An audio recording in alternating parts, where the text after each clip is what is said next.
Hello friends, welcome to CS centre.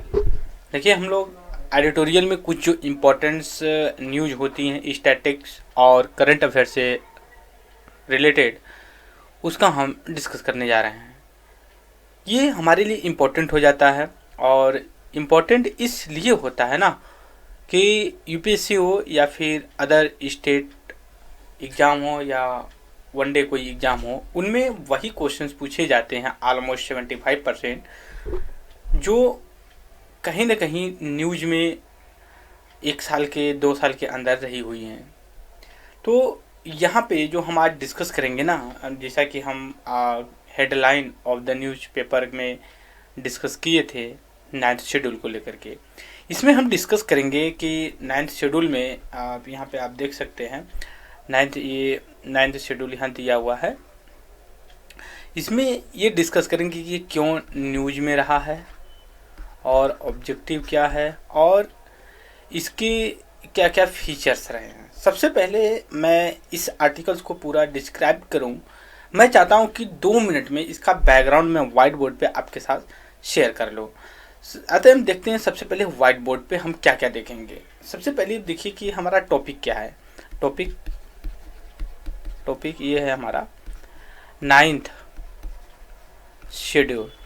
हम schedule का मतलब देखते हैं। जो कॉन्स्टिट्यूशन ऑफ इंडिया है, जब ओरिजिनल कॉन्स्टिट्यूशन बना हुआ था और एट करेंट मतलब प्रेजेंट टाइम का जो कॉन्स्टिट्यूशन ओरिजिनल मतलब कि नवंबर 26 1949 या फिर बोल सकते हो जनवरी 26 1950। हमें 2 डेट क्यों डाल रहे हैं? देखिए कि कॉन्स्टिट्यूशन इस डे को बन करके तैयार हो गया था और कुछ चीज़ें एडॉप्ट कर लिया गया था, लेकिन कम्प्लीटली फोर्स में जब आया तो ये जनवरी 26 1950 में आया। और इसी वजह से 26 को कॉन्स्टिट्यूशनल संविधान दिवस भी सेलिब्रेट किया जाता है। 26 जनवरी इसलिए किया गया कि 1929 का जो इंडियन नेशनल कांग्रेस का सेशन हुआ था लाहौर में, वहाँ हमने रावी रिवर के बैंक पे मतलब तट पे हमने अपना ट्राई कलर जो कि फ्लैग फ्लाई किया था और तभी से हम 26 को आज रिपब्लिक डे मान रहे थे। जब आज़ाद हुआ देश, कॉन्स्टिट्यूशन 2 साल के ऊपर में जब बन के तैयार हुआ तो हम इस डेट को एक्सेप्ट किए। और ये थोड़ा सा बैकग्राउंड ओरिजिनल रहा। और ओरिजिनल के समय जब हमारा कॉन्स्टिट्यूशन बना तो उसमें देखिए 8 शेड्यूल थी। ठीक, 8 शेड्यूल बनी हुई थी, लेकिन करंट टाइम में आइए तो देखिए ये 12 हो गई हैं। राइट, 4 मतलब और ऐड किया गया। ये जो हमने एक शेड्यूल भी बनाया, शेड्यूल का वीडियो भी, उसमें आप जाके हर एक देख सकते हैं। बस हम यहाँ पे आगे से डिस्कस करेंगे 8 के बाद। ये चीज़ है इसमें 8 के बाद जब पहला कॉन्स्टिट्यूशन फर्स्ट अमेंडमेंट एक्ट लाया गया 1951 में, तो 9th शेड्यूल को जोड़ा गया। इसमें कुछ लॉ को डाल दिया गया और इसमें यह किया गया कि जब इसमें डाल दिया जाएगा ना तो जुडिशरी वो इंटरफेरेंस या जुडिशियल रिव्यू नहीं कर सकती। राइट, ये था। उसके बाद 10th जोड़ा गया 52 कॉन्स्टिट्यूशन अमेंडमेंट एक्ट 1985 और schedule 11 and schedule 12 73 and 74 constitutional amendment act 1992 में जोड़ा गया। 10वां है एंटी डिफेक्शन लॉ, दल विरोधी कानून। 11th है ये जो है कि पंचायती राज इंस्टीट्यूशन से लेकर के 12th है अर्बन लोकल बॉडी से। ये हमारा बैकग्राउंड रहा। ये 4 अभी तक शेड्यूल जुड़े गए। करंट में टोटल 12 हैं और इसमें जो 9th शेड्यूल इस समय न्यूज में चल रही है, हम इसके बारे में देखिए। हुआ क्या है कि जो झारखंड गवर्नमेंट है ये 2 बिल लाई है और ये चाहती है सेंट्रल मतलब गवर्नमेंट ऑफ इंडिया से ये चाहती है कि गवर्नमेंट ऑफ इंडिया इसको नाइन्थ शेड्यूल में डाल दे। अब देखिए यहाँ पे कई चीज़ें निकल कर आती हैं कि अगर कोई बिल होती है ना, चाहे स्टेट की चाहे सेंटर की, इसमें डाला जाए या ना डाला जाए ये सेंट्रल गवर्नमेंट के हाथ में होता है। पहली चीज़ देख लीजिए। दूसरी ये चीज़ है कि ये चाहती है कि जब इसमें डाल दिया जाएगा ना तो जुडिशियल रिव्यू मतलब जुडिशरी का इंटरफेरेंस नहीं रहेगा। लेकिन बट ऐसा नहीं है अब कि कोई भी लॉ उठा करके इसमें डाल दीजिए। अब ये है कि 1973 के बाद से जो भी एक्ट या लॉ इसमें डाले गए हैं अब उनका जुडिशियल रिव्यू होता है। ठीक है, तो ये एक पॉलिटिकल टूल है। अभी क्या होगा पॉसिबल नहीं है कि डाल दिया जाएगा तो सारी चीज़ें ख़त्म हो जाएंगी। अगर हम देखें ये जो दो बिल हैं इनके नाम क्या क्या हैं वो देख लीजिए। पहला है पार्ट 2 बिल जो कि increase reservation vacant post of service. पहली बात यह है कि रिजर्वेशन को इंक्रीज करना है, जो खाली सीटें वो 77% तक। सभी को पता है कि 50% के ऊपर रिजर्वेशन करना लीगली है। और ES economic social weaker section के लिए जो 10% किया गया है उस पर सुप्रीम कोर्ट के 5 जजेस बेंच की जो जजमेंट आई 3-2 के पास से, तो वो वैलिड बताया गया। अभी तो यहाँ पे 72।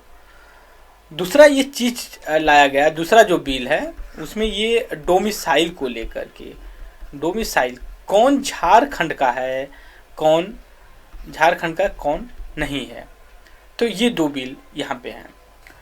दूसरी चीज़ है कि अब तक जो 9th शेड्यूल रही है हमारी ना, एक सेकेंड हम थोड़ा सा इसको इरेज कर लेते तो हमारे पास स्पेस हो जाएगा, तो हम आसानी से इसको जो है कि और डीप में थॉरो तरीके से हम डिस्कस कर सकते हैं। राइट, तो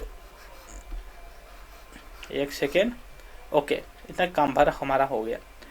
तो अभी तक देखिए जब कॉन्स्टिट्यूशन जब हम इसको 1951 में जब लाए गए तो उसमें 13 लॉ किए थे, लॉ इंक्लूड किए। पर प्रेजेंट टाइम में करंट टाइम में जो कि ऑलमोस्ट आपका 250 के ऊपर है। अगर एग्जैक्ट न्यूज के हिसाब से, न्यूज़पेपर के हिसाब से अगर मैं लॉ लूँ तो ये आपका ऑलमोस्ट पड़ जाता है 284 लॉ हैं।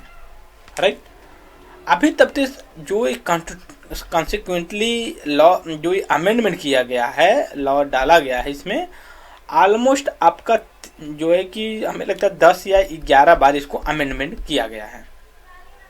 राइट, तो ये चीज़ें रही हमारे साथ, थोड़ा सा बेसिक करंट अफेयर्स हम ऐड कर रहे हैं। दूसरी चीज़ है कि अब जुडिशियल रिव्यू का जो स्टेटस है, तो उसमें देखिए जब 2007 में सुप्रीम कोर्ट ने एक केस आया था IR को ए लहो वर्सेस स्टेट ऑफ तमिलनाडु। उसमें इसने कहा कि नहीं भाई ऐसा नहीं है। ठीक है, अगर आप जो भी 1973 के बाद जो भी 1993 यहाँ पे हाईलाइट कर रहे हैं उसको माइंड करिएगा, जो भी लॉ डाला जाएगा, ठीक है, ऐसा नहीं कि उसका जुडिशियल रिव्यू नहीं, उसका जुडिशियल रिव्यू क्या। आप सभी को पता है कि ये भी क्वेश्चन आपके दिमाग में निकल कर 1973 क्यों किया गया। ठीक है, 93 के बाद देखिए इंडिया के पॉलिटिक्स में बहुत सी उथल पुथल देखने को मिली। आप सभी को याद होगा आर्टिकल 352 जो नेशनल इमरजेंसी से रिलेटेड है, हमेशा बीजेपी गवर्नमेंट ये करती है, इसको हमें याद दिलाती है। इमरजेंसी की वजह से बहुत सी चीज़ें उसमें उलट पुलट हुई, कुछ चीज़ें ज़बरदस्ती भी इंक्लूड अमेंड कर दिया गया, बहुत से कॉन्स्टिट्यूशन में सॉरी रिफॉर्म किया गया। तो इसलिए ये एक डेडलाइन बना दिया गया कि इसके बाद अगर कोई भी लॉ अगस्त 9th शेड्यूल में डालते हो ना, शायद 2007 में डिसीजन लिया गया, उसका जुडिशियल रिव्यू लिया जाएगा। तो ये बेसिक चीज़ें रही। लास्ट में आते जो इसमें ये कहा गया कि ग्राउंड क्या होगा, कि ऐसा है कि ग्राउंड ये होना चाहिए, ग्राउंड या जो बेसिस होना चाहिए कि जो basic structure of the constitution का है ना, उसको अगर ये वायलेट करती है या फिर अनकॉन्स्टिट्यूशनल तरीके से कोई चीज़ डाला जाए तो उसका जुडिशियल रिव्यू करके उसके अनकॉन्स्टिट्यूशनल कर दिया जाएगा। ये चीज़ें रहीं। दूसरी चीज़ें ये रही कि जब ये लाया गया और बहुत सी चीज़ें लाई, इसको अभी तक चल रही हैं और अभी देखा जाएगा कि इसका क्या कॉन्सिक्वेंसेस होता है। तो ये एक बेसिक चीज़ें रहीं इसमें और हम डिस्कस करने की कोशिश किए।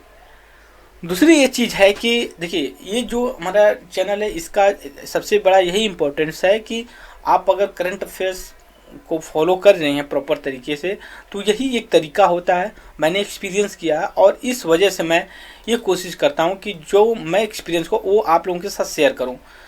जैसे मान लीजिए कि अगर आपसे पूछा जाए कि कौन से कॉन्स्टिट्यूशन, क्योंकि यूपीएससी ने एक बार क्वेश्चन भी पूछा था कि जब पहला कॉन्स्टिट्यूशन अमेंडमेंट किया गया तो उसमें कौन सा शेड्यूल जोड़ा गया और उसमें प्राइम मिनिस्टर ऑफ इंडिया कौन थे। अब सभी को पता, पहले 1951 में हुआ, तो ये जाहिर सी बात है प्राइम मिनिस्टर पंडित जवाहरलाल नेहरू जी थे।